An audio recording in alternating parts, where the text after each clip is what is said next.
এদেশের মানুষকে মুক্ত করে ছাড়বো ইনশাআল্লাহ।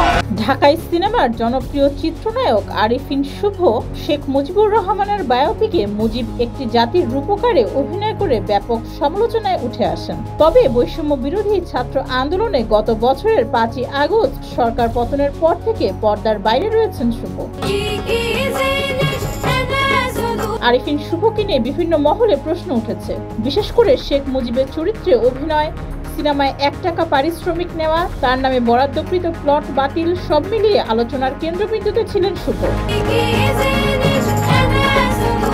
সম্প্রতি দেশের এক গণমাধ্যমে দেওয়া সাক্ষাৎকারে শুভ জানিয়েছেন তিনি একজন অভিনেতা, প্রয়োজন হলে তিনি জিয়াউর রহমানের চরিত্রে অভিনয় করবেন। অভিনেতার কাজ অভিনয় করা এবং যে কোনো চরিত্রকে পর্দায় ফুটিয়ে তোলা, তিনি সেটিই করেছেন। শেখ মুজিবুর রহমানের চরিত্রে তাকে উপযুক্ত মনে করা হয়েছে, কাস্ট করা হয়েছে, তিনি শুধু